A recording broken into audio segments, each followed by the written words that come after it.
Hello and welcome to another episode of Ivy Backed. I am Austin Harrison, and you are probably used to just seeing me for this show at this point, but I have a special guest and a special friend here, Mark Streed. Thank you so much for joining us on the show.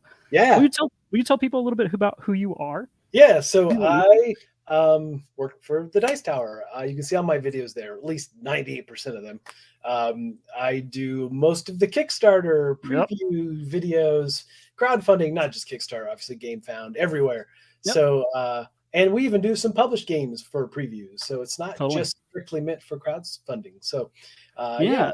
I'm going to say most people, if they've watched the show at all, they've seen your face because I'm always like, oh, look, Mark, when we're going through the videos and the sections. You're one of the main people I call out. So that's awesome. Thank you.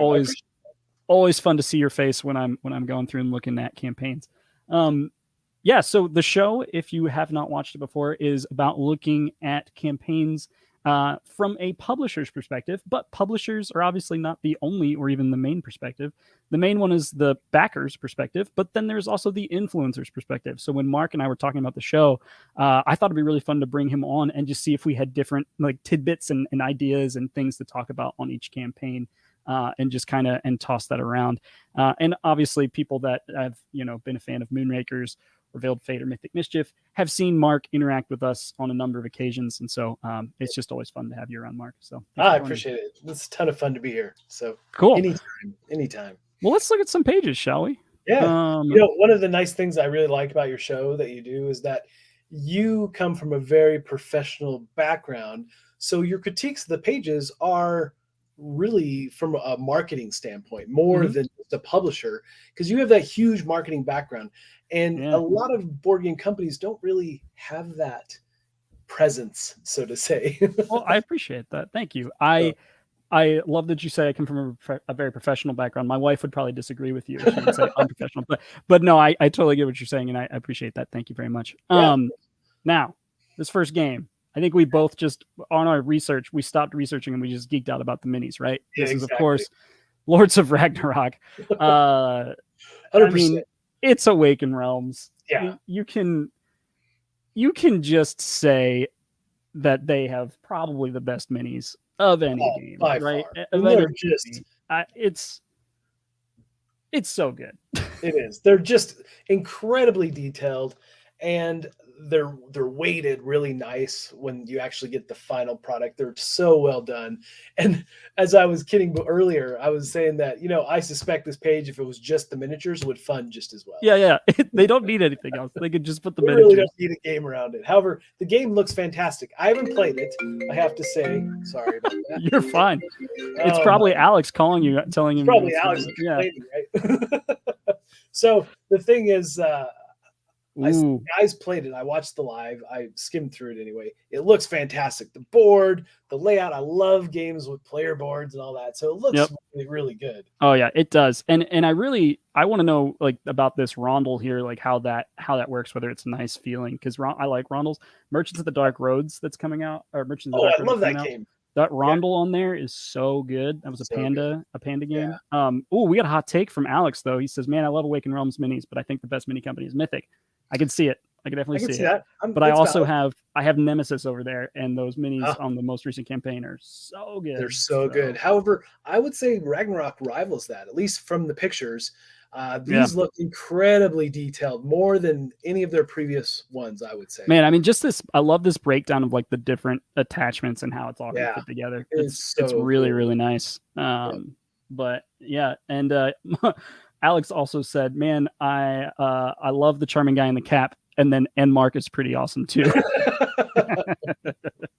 Jacob, glad to see you. Liz, Kevin, thank you guys all for joining. Guys and gals, sorry, I use guys. I need to say y'all because I always use guys as a non-gender tone. Nashville. I feel like y'all should be a standard thing for you. So if you haven't followed, this at all, Awakened Realms at all, they did Lords of Hellas, and I think that Lords of Ragnarok has been described as the spiritual successor, but not extremely similar from what I've seen on other people's things. I have not played it, obviously, but it is fun to go back and look at this old page. And one thing we also looked about at Mark was the price, and it ended up being fairly close, right? Yeah, I mean the core box, I think it's about 100, a little over $100. I think I just looked, right. It was Yeah. No, it's um, 80. It's 82 pounds for their original core box on Lords of Hellas. yeah, so 115 for the core box on Ragnarok. So Yeah, so that's, I mean, pounds are the conversion rate checks out. That's yeah, pretty close. yeah. Oh, Kevin says minis look great, but I want a rule book. I Good wish call. that is something from my perspective. All campaigns should be posting Yeah. that rule book, even if it's not final. Fine, just give people Yep. a look at Oh, where it currently is. I've So, never posted a final rule book until Mythic Mischief. It was actually done because we were going to print so fast. right. It was actually done during the campaign. In fact, we even got the translated rule books like a week after the campaign ended. So Yeah. it was like real quick. But like that's definitely what's going on here. I know their schedule, they have pre-production ending. Ooh, I passed the schedule somehow. There definitely was a schedule, wasn't there? Maybe not. I thought there was, but maybe not. Yeah. I must be thinking of the Marvel game. Oh, yes. I think you are. Yep. So they don't even have a schedule. So when does it say that they're going to deliver? Let's look at the other thing I like about their page, July 2022. The fact that they have actual photos and not just renders. Yep. I think that's fantastic because it then is. it feels more real, so to say, right? Man, even the prototype miniatures look fantastic, right? So yeah, and these have to be photos, right? those I'm looking at right now. Those could be renders, but those others were on the table. They look photographic, but I mean, you can get renders that look like that too. Yeah, it's their Sundrop section. I'm curious. I'll have to email and being like, all right, tell me the truth. Right. Are these? They look so good though. Looking at them in the Dice Tower play and looking at them in those photographs near the bottom, they just they look done already. I mean, I get a lot of prototype figures, and these look done. Yeah, they really do. Alex also said, okay, neither AR nor Mythic have the best rule books, and that's probably true. I mean, if you spend this much time on minis, do you have any time to work on the rule? That's a joke, obviously. But now, Mark, something that I do have that is definitely a publisher's insight here. So you know how they do these the boxes that have all the unlocked stretch goals in them that are like completely separate?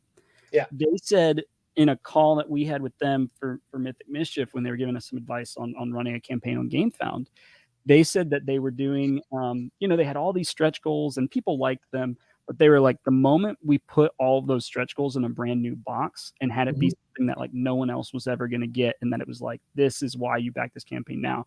He was like, that was the difference maker. And this is talking to the CEO of Awakened Realms, Marson. He's like, that was the difference maker for us. People really understood how much more content was going in the game on the campaign page. Yeah. And I really understand that now after seeing an active campaign and just like looking at this box too. Like it gives you an opportunity to do art that is a little bit more, I'm going to say risky, right? Like that doesn't necessarily look like just like a board game that I would instantly recognize as that box versus the Lords of Ragnarok box. Agreed. So I think this is such a good idea to do. On their end. Mean, I agree. I mean, I didn't have that perspective, but yeah, for sure. 100%. Yeah, it's really, really neat that they do it that way. It's expensive though. Boxes are expensive. Yeah. Well, everything at this point. Everything is expensive. It's really true. It's a curve that just continues to go up. Yeah, man, 130 millimeters too. That is super tall. I mean, if I'm thinking about the bases on Mythic Mischief are 25. I think our taller minis are like 50 to 70, somewhere in there. Right. It's like 130 millimeters. Yeah. Double. Huge. It's huge. Awesome. I love games with presence, right? And so that's obviously one of the things that draws me to this. Yep. But I do. It's funny. I don't know. Alex says about the rule book that it feels like the bigger the game, the bigger the publisher, the worse the rule book. I don't know why that is. Maybe it's a committee and it's really hard to make a rule book. Yeah, it could be. Because I get some rule books from like mom and pop shops, right, that are way better. I think it could be this, that like in a smaller team, there's like one person and they're like the knowledge of the game and they know all the rules and all the edge cases, and they translate that from their brain to the rule book, and then they have someone professionally edit it. Maybe it's just in a game this big, there's so many different people that have slices. I just don't know. Yeah. And I'm definitely not claiming any kind of great rule book editor, but man, some of those books are so bad. Yeah. Not talking specifically about this one. I don't think either of us have seen this one. No, so, I haven't seen this one at all. I have not. I can imagine based on what because I get a lot of those. Obviously, you get a lot of rule books. You read way more rule books than maybe anyone that's ever listened or watched, other than Alex. You and Alex are up there probably tied. So yeah, and I get the funniest rule books to get real quick are the ones that show up that are just in Word doc form, and then they say, grab such and such token. And I'm like, I don't know which token that There's is. There's no picture of this token anywhere. It's like, so anyway, grab the beta token. You're looking like for like a B anywhere, and it's like, nope, that's not there. I will say though, Mythic Mischief, that rule book, because I read that on the plane when I was on my way to your office, and it was fantastic. I'm glad you think so, because I thought it was terrible. I was like, I was writing emails full of like addendums and like corrections, but well, I felt like, by the time the flight landed, I'm like, oh, I know how to play this. I didn't have a ton of questions like I and do you did. Books. You played very well when we played together in Nashville. That was that was such a fun trip. We definitely need to do that again. All right, so I have not played Lords of Hellas, and I know that's a bad thing because Lords of Hellas is a big game. It is. And a lot of people know it. A lot of people have played it. It's obviously a little bit harder to get. Just the nature of these games. People want the tricked out editions, right? These unlock stretch goals, and so they usually hold their value to at least if you have these deluxe versions where you can resell them.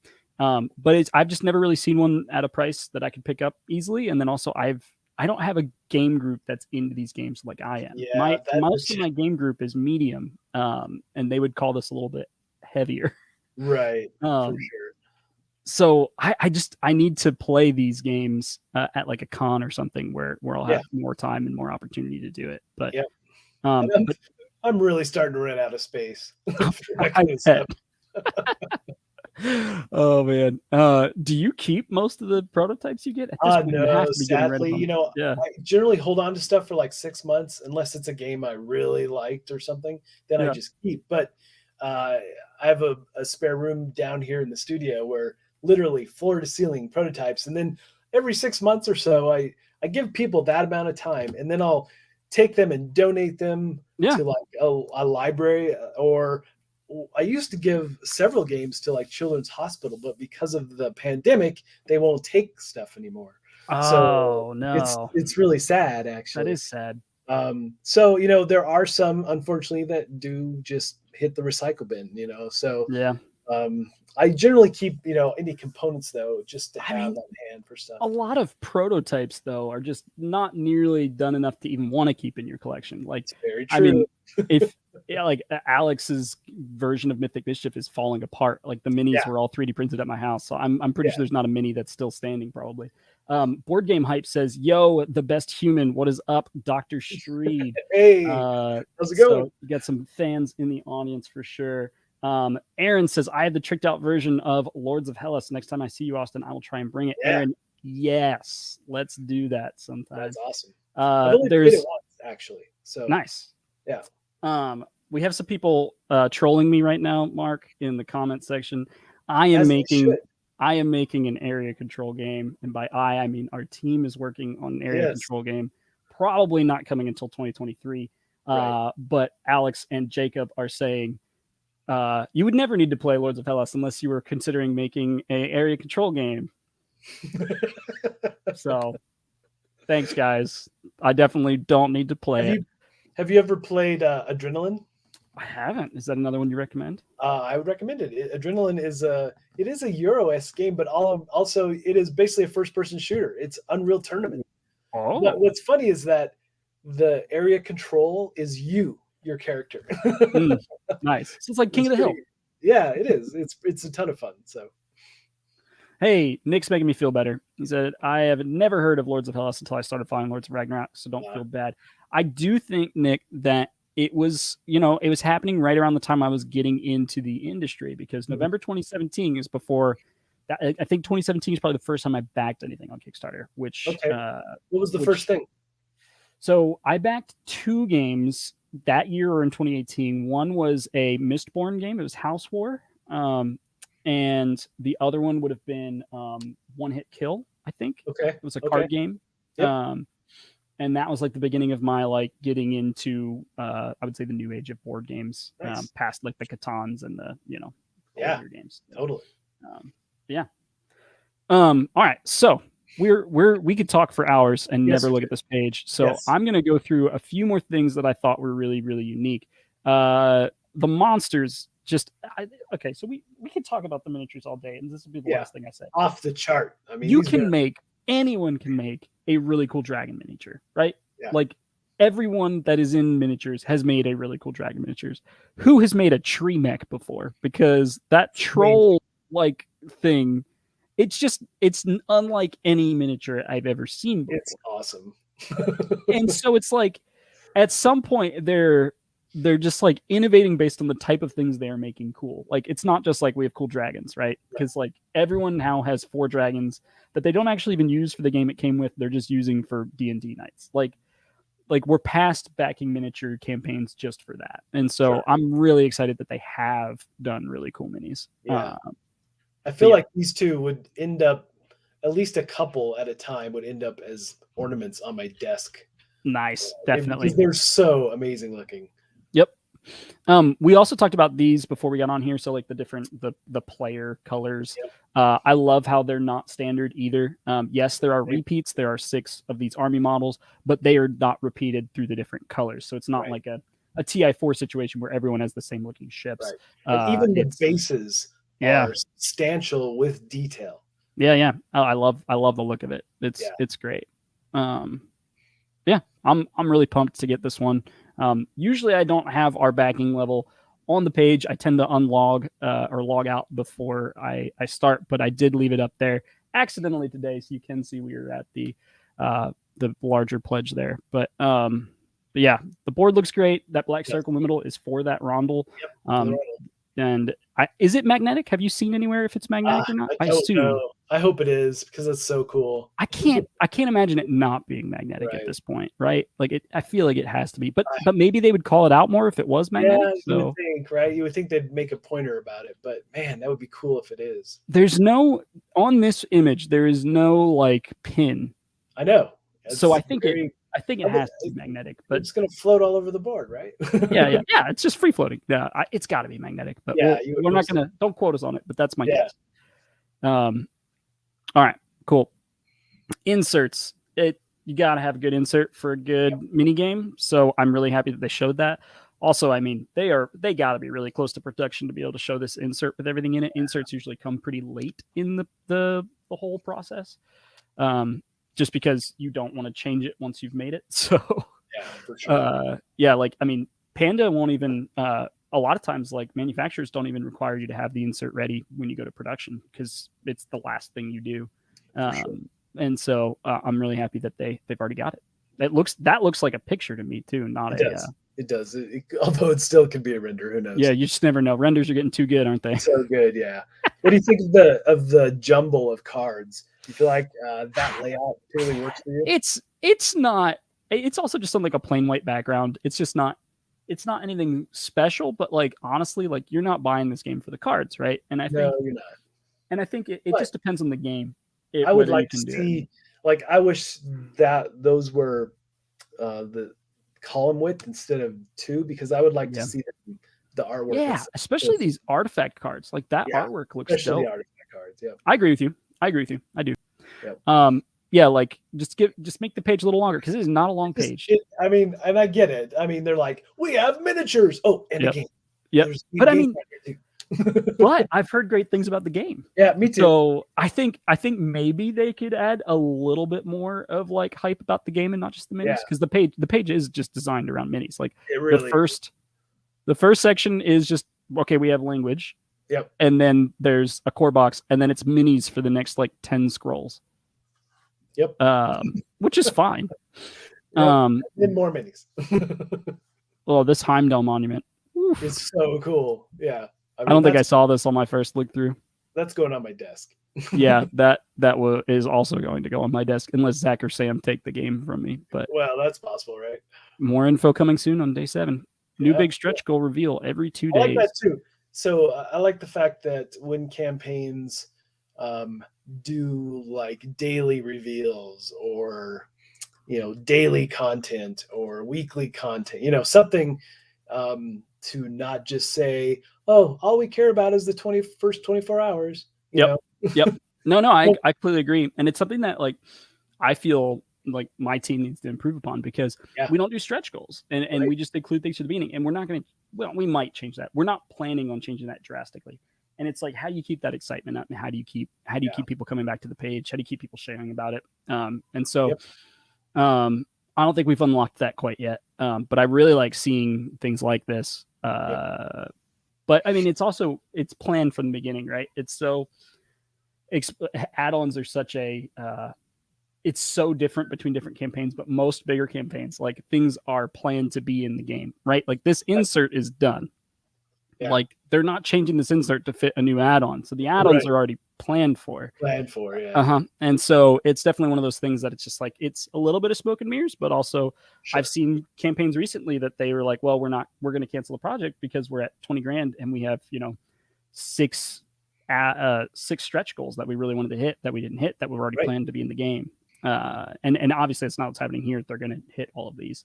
But yeah, it's something that I think the industry is working through, right? Like yeah, we don't have it necessarily right because we're not generating that excitement throughout the whole campaign. But I think a lot of backers are starting to get frustrated when they don't hit stretch goals. yeah. It is a So thing. I mean, people love to see that reveal, right, and so forth. yep, So, man. and Oh, go ahead. as I say, I'd like the fact that they don't just show them all with like locks, because then if they don't hit it, then they don't have people don't have to be like, oh man, Precisely. we Oh, missed out. yeah. Awaken Realms is so smart, definitely Yep, about that because it's just like, 100%. yeah, we had 2 more things, but no one knows. That'll be an expansion campaign, Man, how good is this section? So, Yeah, I did a thing. Sorry, I just in some of my shows I talked about like you got to show off your laurels, right? You yes, gotta show off how good the rest of your games are. yep, And on Moonraker or on Mythic Mischief, we did that for Moonrakers. We had yeah, like that's these great. 6 awards or whatever, Yep. and we actually ended up moving it. We put it too high on the page. People thought it was for Mythic Mischief, so we had previewers saying it's already won these awards, and we are like, oh, you did not read that. You just saw the award and thought that Mythic Mischief had won an award, and it hasn't. It was for Oh Moonrakers. no, And so like we'll definitely change how we do that next time. But I do believe it's really important to do. And man, it doesn't get there are not too many companies that have a better track record than this of BGG 20, BGG 80, BGG 152, BGG 242. Like that is that's a pretty amazing. very good lineup. And you're like, wow, they've got an amazing track record. Is really the Yeah. bottom line. That's what that Yeah, shows. yeah. And But, I mean, I have Nemesis over there, and I was convinced before this campaign even launched of their track record. So, yep. which I don't know if I've told you, but we had a friend one time, Mark, that his power went out as we were driving to his house to play Nemesis. Oh So we no. had flashlights and headlamps, and Ooh. then a Bluetooth battery speaker playing a horror soundtrack. And I didn't know that the soundtrack had jump scares in it.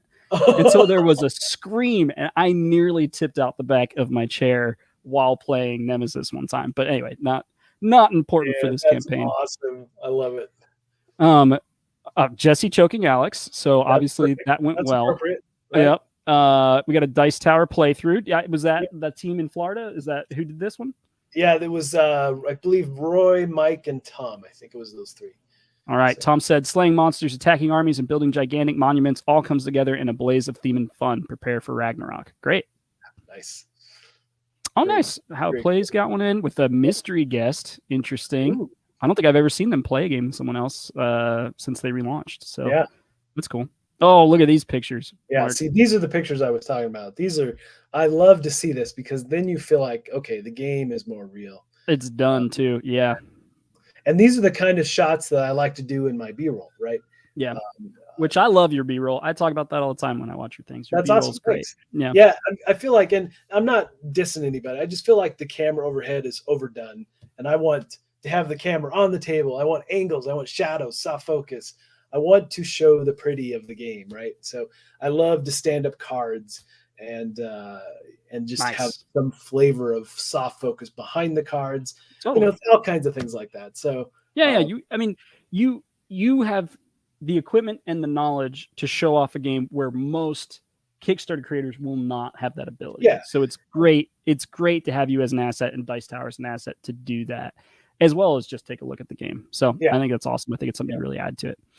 Shipping, they are doing 2-wave shipping, aren't they, on this one? For different language versions. I think I saw that at the top. yeah, I think so too. Yeah, these editions will be shipped 3 months later, which is Yep. funny because they have the British edition Mhm. and American edition. So I imagine it's just all of the EU editions will be. Oh no! I'm sorry. It has an asterisk. There we go. These editions will be shipped 3 months later. German, French, Polish, and Spanish. It looks like that. Yep, that's what it looks like. And all right, so yeah, shipping. Let's check out shipping. Yeah, So I've that's talked the about this in the question, show. right? Yeah, that is a big question. I talked about this in the show a good bit. That it seems like we're drawing battle lines on that, and I know there are exceptions to this. Feel free to message me with them, people that are watching. But it seems like most people in the EU will include that. Yeah, Most like publishers in the EU will include that. Most publishers outside of the EU will not include that, and I don't quite know all of the reasons. For us, it's that we do not want non-European backers to pay for European backers taxes. Mm-hmm. And it's like they're paying VAT on everything they ever buy. Like anything that's imported, they're paying VAT on. It's hidden within the price already. Sure. And so it's definitely this weird place of like, okay, we could have like a European level that's VAT included that's 20% more, but I mean that's not what you're looking for. You want the same price as everybody else, and it's just really hard for us to do when the larger portion of our audience is not in the EU. But obviously when you're in the EU, that could be very different. Okay, single wave, split wave. So you get all your items March of 2023, or you can get some of your items in July 2022. What do you think of split wave shipping, Mark? I'd rather have it all at once because I just want all the things, and I don't want to be like, oh yeah, we played that forever ago, and now what are these new things I'm getting? How do they add in? And it might build excitement for some, but I'd rather just have it all at once and be able to jump in and check everything out and use the expansion or whatever additional things are in the game right away. So see, I'm 100% with you until the split wave people get their first delivery. And then I have FOMO. You're like FOMO, yeah, I get that. I get it. I'm like, wow, strong with that stuff. I was like, the shipping discount really, really got me. I was like, yeah, I can wait. Single wave's great. And then the split wave comes and the first people get there, and I'm like, yeah, I should have gone all in. I mean, that's another thing, right? I mean, I'm like, let's do it all once. Yeah. And the thing is, if you think about it, right? I mean, like you probably like me, I've got hundreds of other games. It's not like I'm waiting to play the one game that I wish I had. I have lots of options. Yeah, totally. It's true. Like we have a ton of options, but the industry is a little bit of cult of new, right? Where you want to be playing what everyone's playing that's hot. It's true. It's funny. I am cult of the future. Yeah, you really are, which is like you're so far ahead of that curve. People like get in their games and they're like, oh, I played that last year. I played that last year. Yeah. Now that pandemic's a thing, I played that 2 years ago. Mercy. All right, cool. Well, pretty amazing campaign. It is a short page. Is there anything about this page as a publisher that you were like, oh, they should have done this? Not really. There are some things that I really liked. I do think that the rule book missing is probably my biggest thing as a publisher. Yeah. But if they add it in like the next week, even that won't bug me. Right. I get it. But it actually helps you because people will be like, oh, this rule isn't clear, or there's a grammatical error or whatever. Right. If you haven't gone to preprint, if you haven't gone to prepress yet, like you can fix it. You'd much rather find out now that your rulebook is wrong than 3 months from now, right? Right. And that literally just happened on Mythic Mischief. Someone's like, "Oh, hey, like it'd be really nice to clarify this," and we're like, "Oh yeah, it would be, but that's already in print." Yeah. we'll clarify it on BGG, but like it's one of those things that like seemed really intuitive to us that wasn't intuitive to a first time player, and it's like, cool. We'll try to fix that on future prints for sure. Things I really liked, some just like ease, like you can just tell how experienced they are in this industry when like they're like, hey, your corners will be protected. Hey, there's a skew marking on the outside of the box. Like, That's so cool. we've thought about all of these things because we're pros, and that is exuded in this. But also, this is a pretty. I'm not gonna say plain. There's nothing plain about the page. The page is succinct. They're not trying to convince you. You either think this is cool and you want it, and they know that because you're fans of the other games. They're building upon their past success. Like a lot of smaller campaigns will just throw everything, including the kitchen sink, in there to try to convince you, right?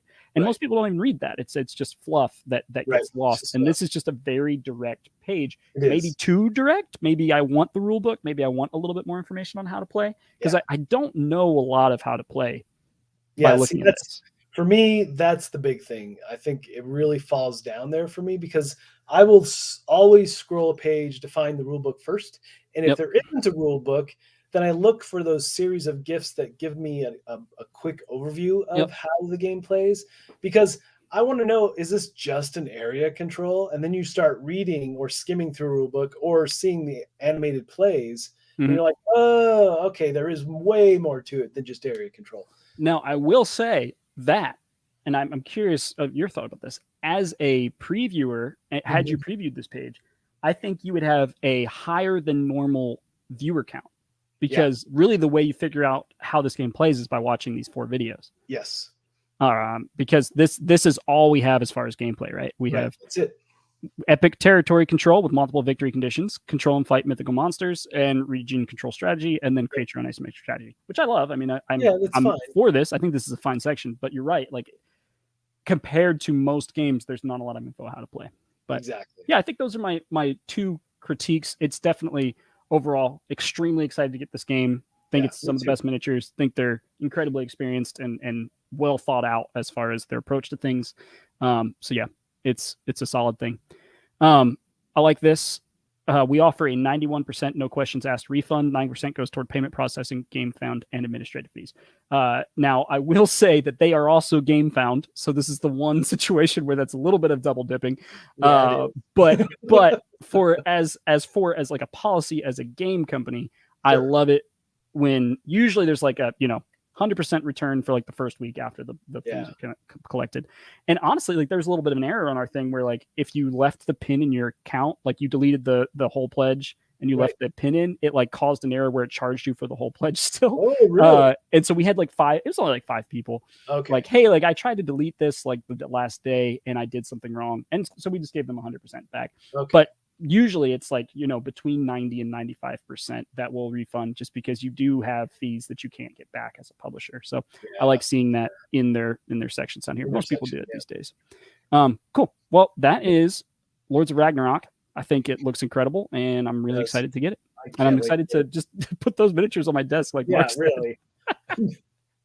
Me too. I'm such a visual gamer that, a game that's boring on a table, I'll just walk right by. It has to pull me in somehow. Yep.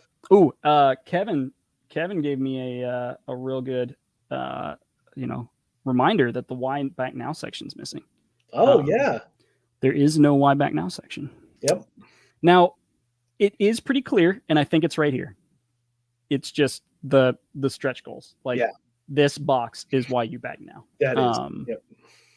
But I agree that there could be a section that says why back now that says, ta-da, it's this. Yeah, even a gif of that one guy that is just like always like gesturing to think, oh man, what's his name? But yeah, like this is why you back now. Yeah. But I agree. It would be nice to have a section just because it's been pretty standard. But I will say Awakened Realms is a little bit more on the setting standards than they are following them. So but I would like to see it still. All right, cool. I kind of feel like too, if they just said, oh yeah, Awakened Realms, a small paragraph, we're gonna do a game, everybody would just be backing it. Yeah. It would be around the same backing level at this point. Right. 2 pictures of miniatures, you're great. Yeah, right. All right, so another huge game. Honestly, when I was setting up the like cover image for this video, I was like, well, do I put Marvel or do I put Lords of Ragnarok on there? And I am more excited about the scale of Lords of Ragnarok, and so I chose that. But I mean, equally excited about Marvel Dice Throne. I've played Dice Throne. I really like it. I have not played Dice Throne Adventures. We Oh. were talking about a little bit about how we're surprised, but not really that surprised because we think it's coming. That this needs that version, right? It needs an adventure where you're fighting, Thanos all the or- different Marvel heroes. Yeah, Thanos being the obvious one.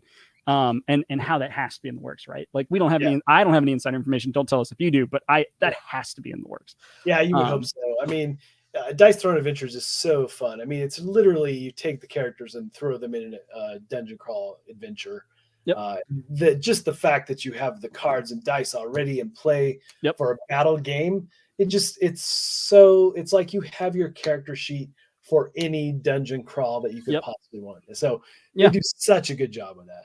Oh yeah, I mean, hugely successful game already. It's so obvious to have a really great IP tied to it, but there's so many heroes that aren't here. There's so many.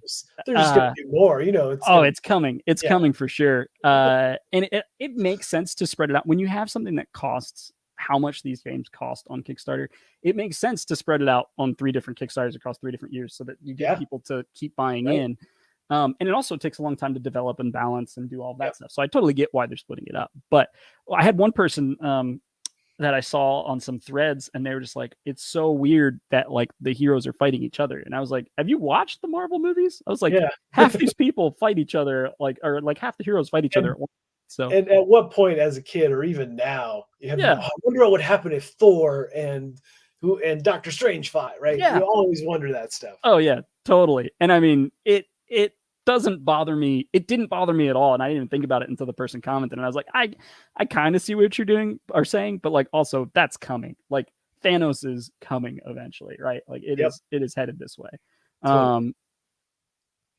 So I do wish Hulk would have been part of this. That's the hero I wish they would have had right away. Oh, especially because then you get him to fight Thor, and that would just be amazing. Yeah, right. Thor and Hulk are like 2 of my favorites, and I wish both were there. But Thor is definitely, I'm like, I'm in. So, all right. So Jacob says, I want Austin's opinion on why Dice Throne Marvel isn't just going direct to retail. I mean, why take it direct to retail when you can take it to Kickstarter and sell a deluxe edition first? Because deluxe editions are so hard to take to retail. I mean, it's true. The retail edition is not this battle chest. Sell the individual dual packs easily, Yeah. So let's go down. I'm going to skip ahead. I'll come back to all this, I promise. But we're going all the way down to the end of the page. Wow, it literally... did I pass it? Dang it, I passed it. I think you did. I'm looking for the part that shows the retail edition versus the battle chest. Well, we're just going to have to do the whole page because I can't find it just by easily scrolling. Wow, I'm just wasting the whole show. Okay, cool. We'll go through it. But the battle chest is not the retail edition, so at the very least, you have like an all storage included system, which is awesome. On Kickstarter, which they're not going to sell that at Target. Like it would take up the entire board game shelf at Target. So it just makes sense that they would do a Kickstarter edition first. But I mean, could they go direct to retail? 100%. This would sell gangbusters at Target, at Walmart, wherever, Barnes and Noble, wherever you want to put it. It's at the very, very bottom, Dustin. I don't believe you. I think you're trolling me, but we're going to do it. It is. He was right. There it is. Wow, Dustin. Thank you. Okay, so this is what the retail edition will look like. It comes with only 4 heroes. Similar to the current one. So. Yeah. It comes with the 4 heroes, and then you have 2 $30 editions that go with it to make what you're getting on the campaign. So that's $110, and you're getting it for $85 here, plus shipping though. You can't just go to Walmart or Target and pick it up. So but yeah, it's definitely something that you can see why, but also I understand people being like, just take it directly to retail. Why are you charging us more money? But I like Kickstarter. I would prefer to be a part of it from the beginning. So there is definitely a shared experience thing that's going on, right? Yep. So. All right. So I love this image. Me too. I love seeing this. This is really cool art. It's really awesome. The only thing I would critique is I see like Black Panther twice and Scarlet Witch like really, really close together. And I was like confused. I was like, wait, there's 2. Oh no, this is just a reuse of the art. And I shouldn't have been confused, but I was. And so that was like a weird moment for me as I was scrolling through here.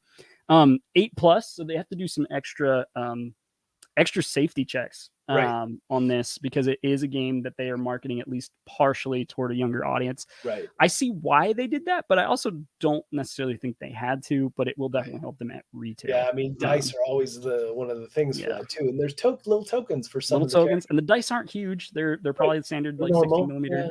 Yeah. So with fast playtime, accessible rules, and insane replayability, Marvel Dice Throne is likely to become your most frequently played game in your collection. That is a bold statement, but Valid. valid and a great selling point. Like Yes. people talk about like, all right, well, board games are so expensive. It's like $60 for a lot of games. It's like, yeah, but going to the movies with your spouse is like $30 to do that once. Whereas you can play a board game a lot of times. But Yep. let's be honest, board games in our collection might only get 1 or 2 plays. And so if Yeah. suddenly you play it 10, 20, 30 times, like I have Star Wars Rebellion, which is a much Yes. bigger game, Yeah. then its value per minute of play or per hour It's of play huge. It is goes up huge. greatly, right? So, Mhm. and the fact that you can play multiple games of this, be like, all right, best 2 out of 3. Jacob has a counterpoint. Jacob says you can still buy the chest for rerolled from their website. Yes. So And I that's suspect that will still be a thing for sure. it But doesn't it won't, say exclusive, right? right. It won't be $84. I guarantee it. Yeah, it won't be $84, and you will probably still have to pay shipping. Yep. But as far as retail, when I hear retail, I usually don't think of the publisher's website. Right. I'm thinking stores and so Yeah, forth. which and mostly big box stores too. Unless you're going to an LFGS, I would say go to a publisher and buy it from them versus buying it from Barnes and Noble or Target. Target and Barnes and Noble don't. Well, Barnes and Noble might need your money. Target does not need your money. I would much rather give. I just bought another edition of Parks. Yeah. And I bought it directly from Keymaster instead of, I think I bought the other one on like, I can't remember the store that I bought it from, just because I wanted to support them directly versus, supporting. Yep. I'm all about that. I will we have a place called the Haunted Game Cafe. Well, I'll always check there first because I'd rather support them, So. Yeah, we have a great one here in town called Game Point, and they're a cafe and a game store, and I love pre-ordering games through them. Yep, Haunted Game Cafe is the same way. Cafe one side, cafe playing area, and then store on the other side. So nice, cool. Aaron says, "Wow, Austin with the Barnes and Noble snipe." I like Barnes and Noble. Me and my wife go all the time. Well, it was a good snipe though, as well. It was just kind of slid in there. Yep. All right. Hey, how to play really high up. I think more pages should have this section: how to play. It doesn't even need to have the rule book. Because I don't need to know detail yet because I don't have the hand. I want the feel for it. I want the vibe. I want the feel for it. Yeah. So, I mean, choose your hero. This is lovely. Just like even just small gifts that aren't like super apparent at what they're doing. Just like are eye catching and illustrate things really well. Yep. If you haven't played this, it's kind of like Battle Yahtzee. Yeah, totally. And I mean, I love there's some nice card play too. Oh, it's not just Yahtzee, but some of the core mechanics are Yahtzee. Yeah, for sure. Yeah. Use upgrade cards to improve your hero abilities as the game progresses. I did watch a gameplay with Alex, and from what it sounded like, the powers and the like abilities really lined up well thematically, and I got really excited about that. Yeah, and I got that impression as well. So it needs to, right? Like if you're playing a Marvel game and your character just doesn't feel, it's just like feels pasted on, that's going to be super annoying. Yeah. So I'm excited about that. Yep. Claim victory. And I love pages with motion. I mean, that draws people in way more than static images. So yep. And I love this. I haven't seen this too often where it's like, well, first off, I mean, the how to play videos are incredible. Right. He's great, but like this like GIF of a video that's also a hyperlink is really nice. What do you think about that? So what I've discovered from doing tons and tons of previews is that when the video is not embedded on the page, you will actually have people click on it less. Even though this looks fantastic, obviously it's Rodney, people are going to click on it. Yeah. But in general, videos that are not embedded get clicked on less. So I think you're right. I think anyone other than Rodney, this would be a huge mistake. But when my wife wants to learn a game, she's looking for Rodney's video. Right. And I will say though that I think anything that navigates away from your page can be a mistake. Yes. Especially depending on where it is on the page. And especially with the fact, I mean, much like you have a million tabs open. Like, where was I? You know? Oh man, always a million tabs. Yep. Yeah, it'd be really hard for me to navigate back if I open this on my core computer. Totally. Yep. Cool. I'm gonna skip through some of this stuff because we're going way over time, as usually happens when me and Mark talk. Yes. But I do like that they have like complexity meters. I kind of remember this being on the core game too, of just like, hey, this hero is a little bit harder to play, which is good to know. Yep. But yeah, these are great. Yeah, I do. I mean, you get a real good feel. It's really good. I have really good feelings just about some of the design choices too, including Miles Morales is really solid. Not over sexualizing the characters is really solid. Yep. So I mean, there's some really good direction on that end. Yep. And it is really interesting that it kind of does look like Roxley did this art direction. And I could be wrong about this. This looks like nothing other like that Marvel would normally put out. Jump through hoops to get it all approved and all that. But I'm sure it was a nightmare. Yep. But this artwork is incredible. It is interesting too. Like, all the characters are meant to look young, where Doctor Strange is not supposed to be young. Yeah. Even it's funny how we got to make everybody look super young. Yep. That's the only thing I would say about the artwork that's a little off to me. But yeah. Yep. But I love it. I love the style choice. I love the characters that they picked. But yeah, like I would have liked to just see Hulk added to replace somebody here with Hulk. You know, I don't know. I think I would be more upset if I didn't also think those were all coming, right? Yeah, of course. You know they are. Yeah. Like, hey, where's Iron Man? Where's Hulk? Yeah, where's like all these people? For sure. Yeah. So I'm surprised about Black Panther being an easier character to play, though. His powers should be more complicated. Yeah. I mean, compare him to some of the other characters that are here, way less powerful than them, right? So, yeah, right. Yep. I would say, I mean, him and like Black Widow, Doctor Strange, and Scarlet Witch. Also, I would expect to be on the higher end of the scale. Mm-hmm. But yeah. All right, we already talked a little bit about the battle chest. I think these are great. Game trays, right? Yep. Game trays, hero trays. You'll get the game trays even in the retail. I mean, it's the. I'm sure. Yeah, it's just the dual packs is the thing, you know. So. Yep, it's nice to have it all stored together. Although I imagine by the time they're done, it'll be 3 boxes or more. Oh this yeah, size. you know it will be. Yeah. Another thing we talked about on our just pre-walkthrough is this zinc metal hammer, and it's pretty fun. I do think. Go ahead. If that's all I saw, I would have ordered. Yeah. Hey, another thing, talking to Jacob, this is an exclusive, it says. It says every battle chest purchased during this campaign comes with these limited edition exclusive items never to be offered again. I like that this is happening, the limited edition numbering on the back of the battle chest, because a few weeks ago we announced we're giving away a Red Rising game. Oh, yes. And that this is also one of the limited editions. This is cool. Good. 2,700 out of 15,000. So nice. We'll be giving that out at the end of this. So I like seeing that. I think so. Red Rising put it on the front. I think I would have put it on the back. Yeah, I prefer that stuff on the back for sure. But at the same time, it's nice to have a limited edition. It's funny. I love the limited thing, but after I get it, it wears off. It depends on how limited it is, right? Sure. It just like the Thor's hammer thing there. That's I'm all about that. And if it's zinc, it's got to be heavy, right? Yes. Yeah. So okay, something else we talked about. Man, we're gonna go way over today. That's fine. Start playing in 30 seconds. We talked about this. Like more campaigns need to say how easy it is to start playing. Yes, this is a huge thing because it's a question I get with the preview games all the time. Well, how long did it take to engage with the game or whatever? And I'm like, oh yeah, well, there's definitely a learning curve to this one. But I love when games, or at least the quick start guides, can get you into the game enough to get the basics and start playing. Something that quick.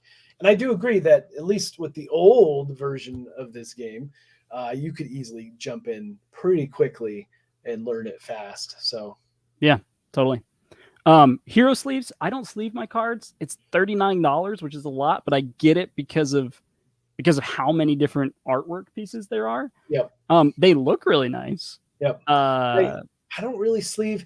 Deck builders are definitely higher on my list to consider sleeving. Yep. But in general, no, I don't sleeve. Yeah. Okay. And then we also talked about the playmats. I love a good playmat. You had the best comment about playmats. Yeah, I think that they have a lot of different art here, and I think just one or two of them are going to be way less popular than the others. You know it. Yeah, That's going to be true. They can obviously adjust order numbers to fix that, but when you have a smaller run of something, it gets more expensive. So I'm sure they will be fine. They will make money on it, but I do think having this many options, which I mean, once they added one character, they're like, well, we got to do all of them. It makes sense. Yeah. I just think that definitely like someone's going to be like, well, I definitely want the Miles Morales, but I could take or leave the rest. If I had to guess, Miles Morales probably it's going to be the most bought. I feel like it's the best of the artwork there. I like the artwork the most, and I think it is the most unique character because Miles Morales, other than the second, I think the second choice for me would be Strange. Even though I wish Thor's one just doesn't excite me all that much. I wish it was like Thor slamming the hammer into the ground or something. Yeah, and the Bifrost just doesn't look like it does in the movies, and I think that's most of people's exposure. I know that there's a good comic fan. There's a huge audience, but like most people are like, what is that? And you're like, well, it's the Bifrost. Like, that's not what the Bifrost looks like. You're like, well, actually. And the group shots, the cover art stuff doesn't. Oh yeah, those wouldn't grab me at all. Yeah, this looks like the rule book cover, and then this one, it's like you almost it gets lost in it. Even though I really like that piece of art above, I would definitely prefer to add the Miles Morales. The Miles one is great because it's dark enough that none of your things are gonna get lost in the midst of playing. I like it a lot. So totally. All right, cool.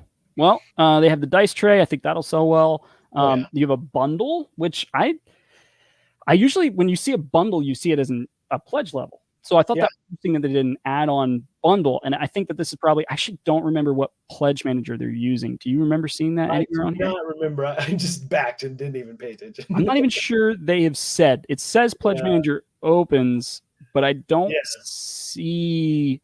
It's probably backer kit or game probably right? Something like that. Yeah, I don't see anything about it. So, and all that stuff I never do in my pledge on a campaign. I'm always like, I'll wait and see. Nice. What the different groupings are when I actually check out at the very end or whatever. So that's what I was going to say to you is that we love you for doing that because we make more money in the pledge manager than we do on the Kickstarter page. So that's another reason I love if I'm going to support. I'd rather support that way. So.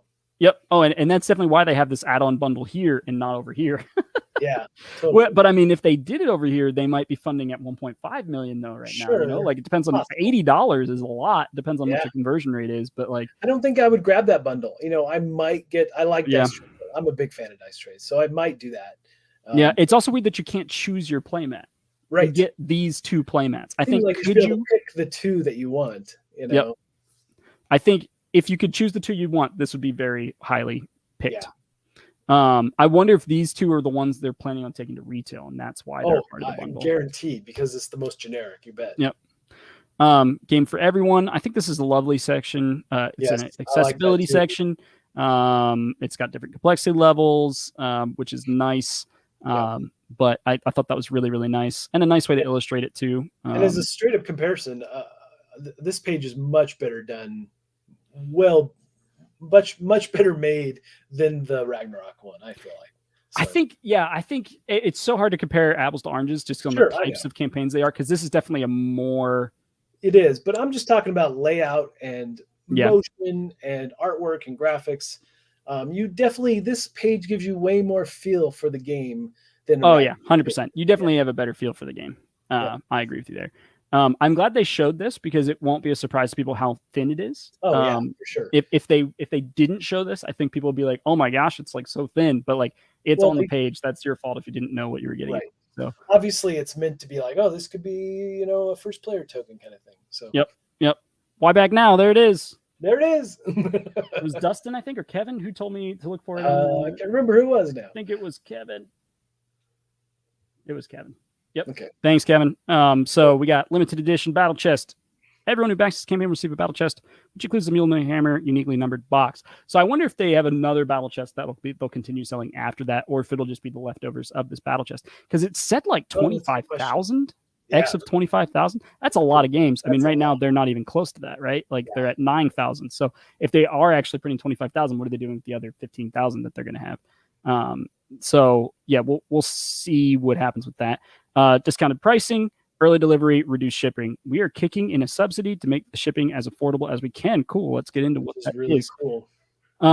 Battle chest with the bundle and save. So I am surprised they added more shipping for that bundle, because usually you can just wrap that up in your add-ons. Yeah.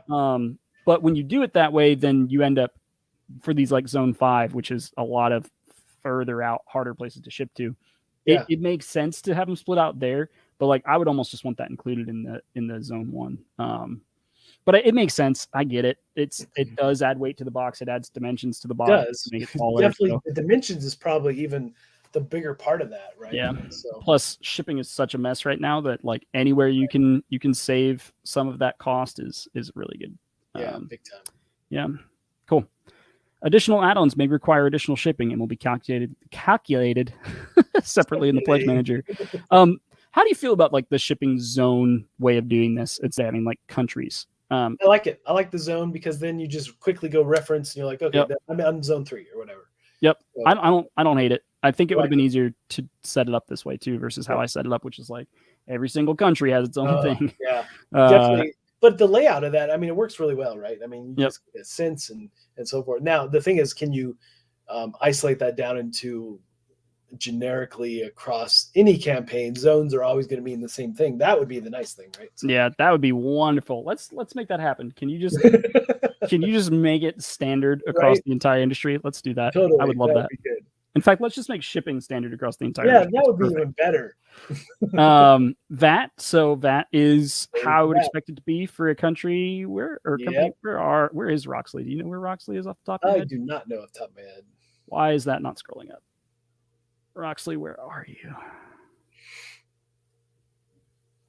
Spokane, Washington. Yeah. Oh, Okay. that's right. I should have known that. Okay, so then Spokane. So that makes sense that they are charging that. Yep. I mean, you have to in these days. You can't. You're going to kill yourself if you don't. And anybody who doesn't understand that, they are. I get scared when I see a young or like a first Kickstarter that's like in Kansas, and they're like, yeah, we'll include that. I'm like, like you just won't make money on that game. Yep. And so the only thing it does is it adds to your order quantity, which might get you a discount on shipping, but if it's only 100 games. But anyway, yeah. I like the timeline, but I wish it would be like, this is what we're shooting for, but we can't guarantee it. Because let's see if they have that. It feels like a guarantee.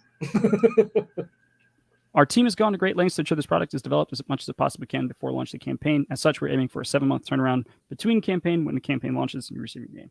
All right, so Mythic Mischief, just to give reference, is also shooting for July, so this is June.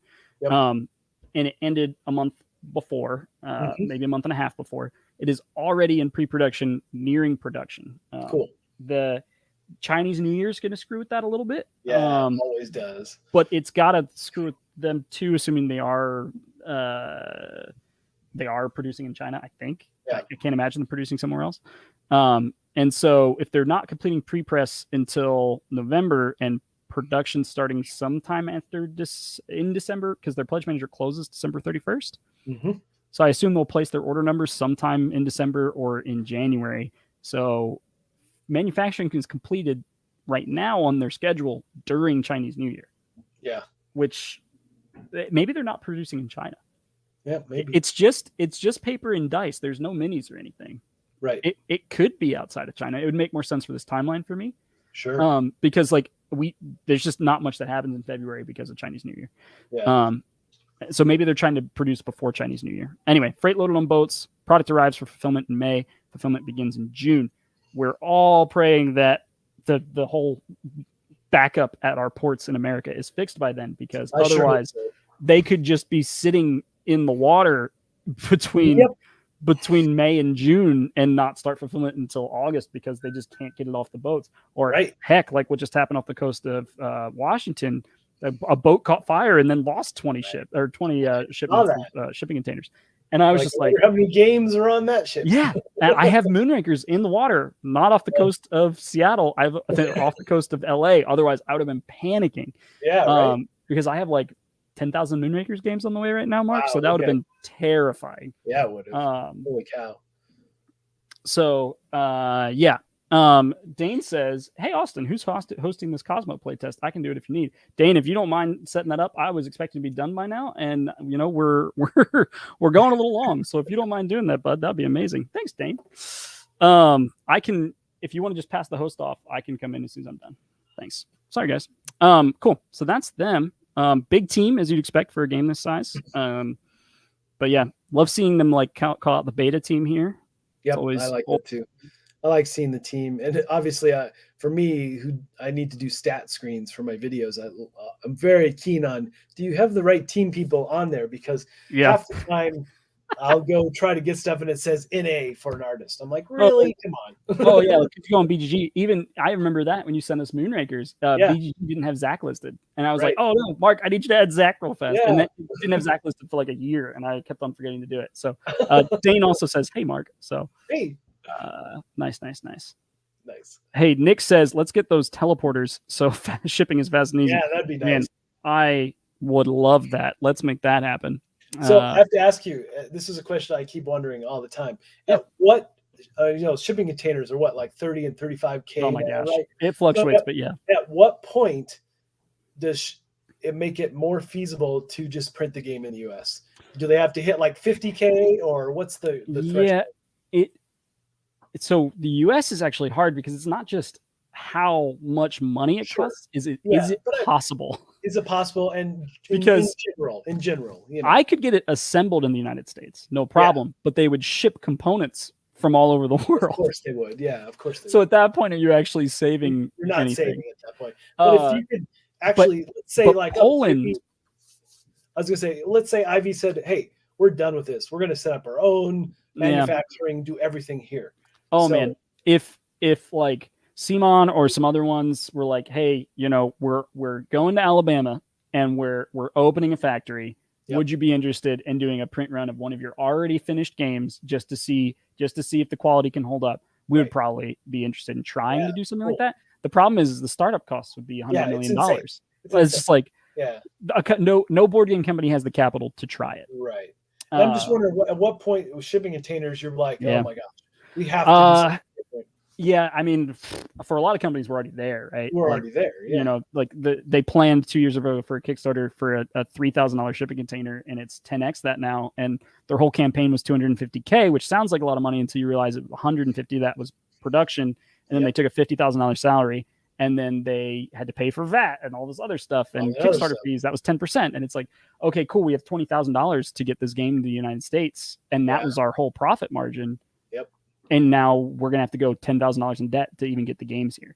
Yep. And so we're already there for a lot of people. Yep. I think for us, it would have to get a little bit higher just to be like, okay, China's not an option. What do we do now? Right. And it at some point, it's just that the products will all get more expensive. Yeah, and people will buy less board games. Obviously, that's the thing. I mean, a lot of games canceling right now, so it's a hard time to be making a board game anyway. So I'm just curious to see what the threshold there is for. No, I'm glad you asked the question. Hopefully, I gave some kind of a competent answer. The simple answer is I don't know for sure. It's definitely higher than what it is now, but it can't get that much higher. I mean, especially because the shipping is people will be like, no, it's not worth it anymore. Yeah. Oh, and a big thing that is behind the scenes for a lot of people is it's the publishers that are being asked to foot that bill. Yeah, like distributors aren't paying that, retailers aren't paying that. Like they all want free shipping on stuff, and so you wrap it into the MSRP or you eat it. And since most of us planned these MSRPs 2 years ago or a year ago, we're all just eating it right now. So like when someone like a publisher comes out and they're like, hey, we have a card pack that we're selling that we're going to ship with this in order to pay for the extra shipping fees, they're not trying to make extra money off of you. They are not lying to you. They need that money to ship that money. Yeah, exactly. So support your publishers, people. Indeed.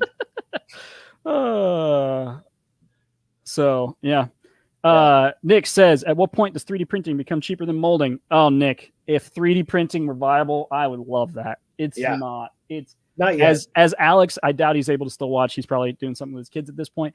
But if Alex were watching, he would tell you how screwed up the Mythic Mischief minis are that I sent him, because he's played that game a good bit, and they were 3D modeled with, I will say, a very expensive 3D printer that I have here. They were printed. They definitely start to deteriorate. They deteriorate much faster.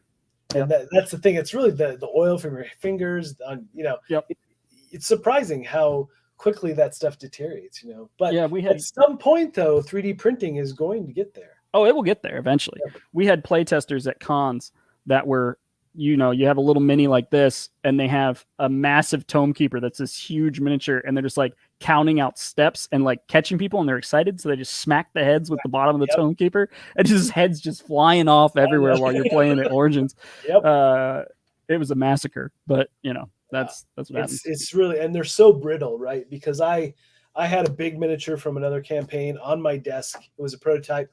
The dog came by, knocked it off, and it literally shattered on the floor. So, oh no! Yep, that's the worst. All right, so we're gonna have to go a little faster than normal, Mark. I apologize. So on this game, the thing that's really intriguing about this game is that literally it was made in 1965 or 66. No way. And it might actually be the very, very first horror-based board game. Oh wow! And what's crazy is that you could get the rules and things back then. And what you'd have to do is like draw your own maps, or you get some resource people have done, but it was all kind of handmade, so to say. Yeah.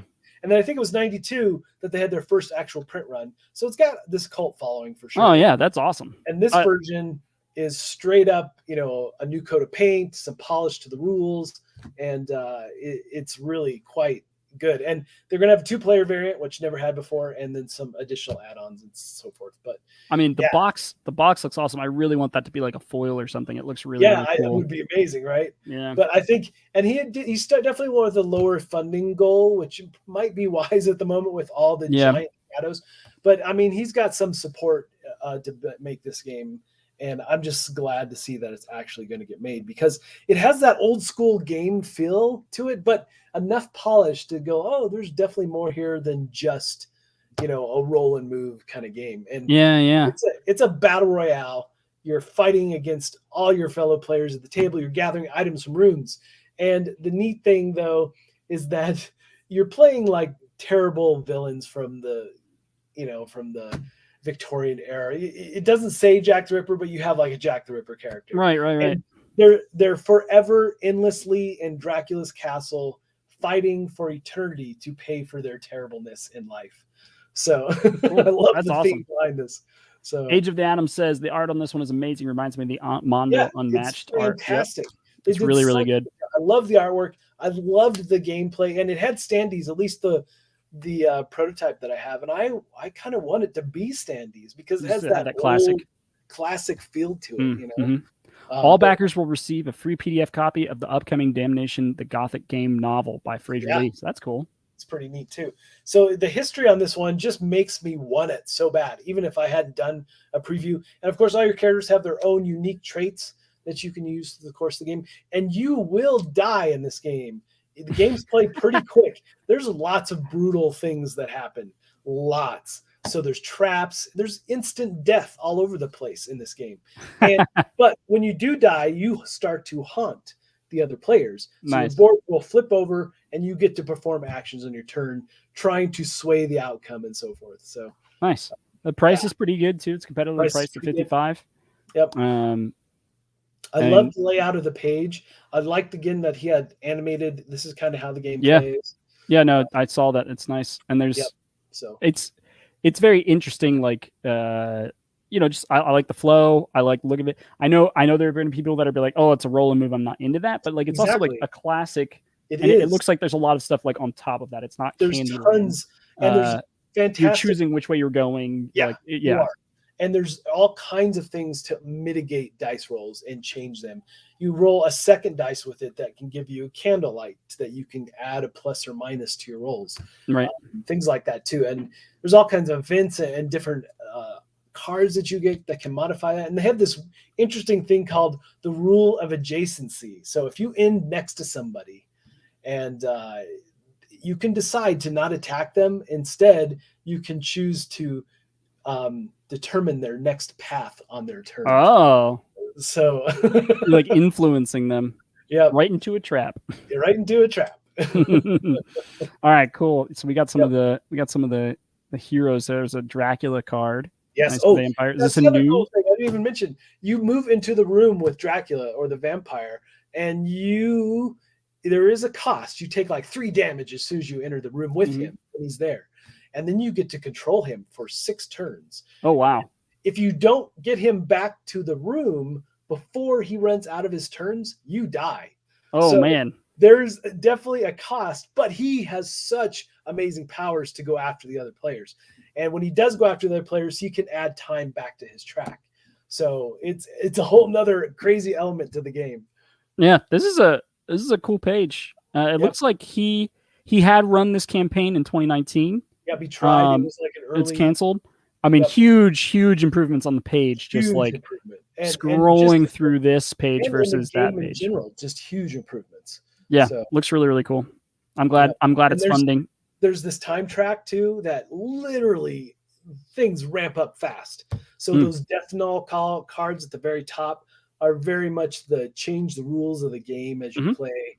And they're different every time, obviously. And as you move down that track, the time track at the very bottom, when you're at the end or the fall, then every round people are taking damage just because the castle is like, no, you're all gonna die. You're done.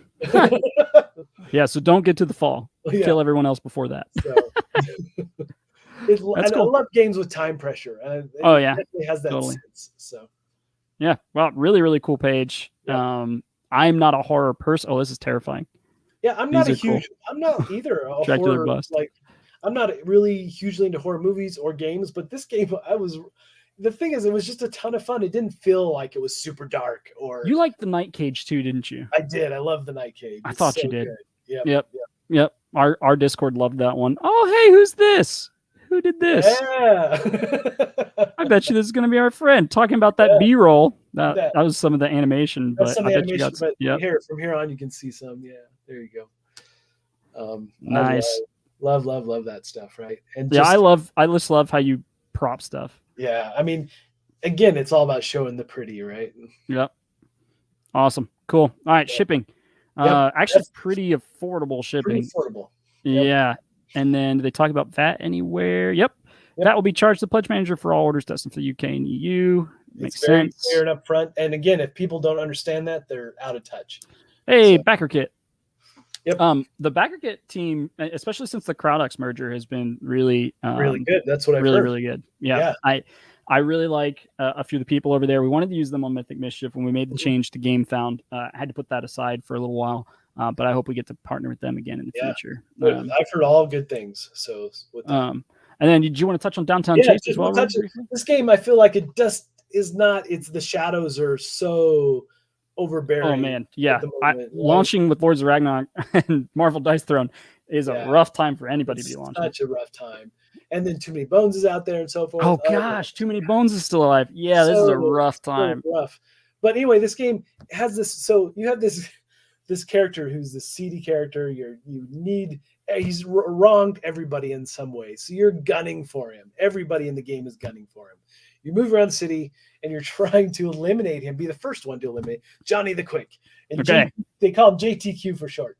And they have this really neat like mini game that when you get him in your sights, you've collected the right location, you have the right weapon, you've got him in range, and then you move this little mini game where you have to use overlays and maneuver like you're aiming your shot kind of thing. It has a super thematic, and I'm so sad the game's not getting better response because I had so much fun. The whole family, we played it. Everybody loved it.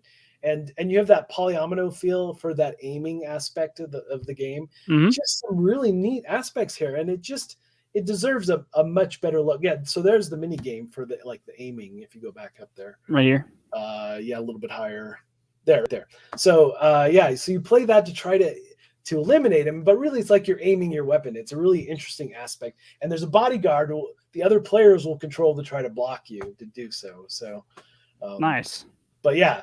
So it's really who can take him out first. Yeah, it looks pretty unique as far as just game. Here, let's read your quote. It really does feel thematic when you're trying to aim at JTQ. I really enjoyed the little mini game, and I like the aspect of dueling back and forth. Nice. Yeah.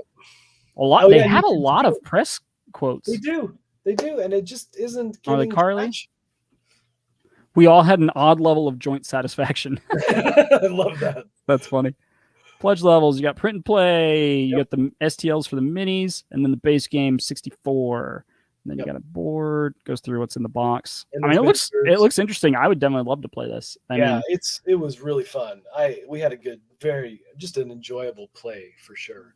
yeah, and I mean, an $11,500 goal is not. It's not crazy, a super right? high goal. Yeah, it's not crazy. They definitely can get there. It is a really hard time though when you're just like looking at all of these different costs and shipping containers and all this stuff.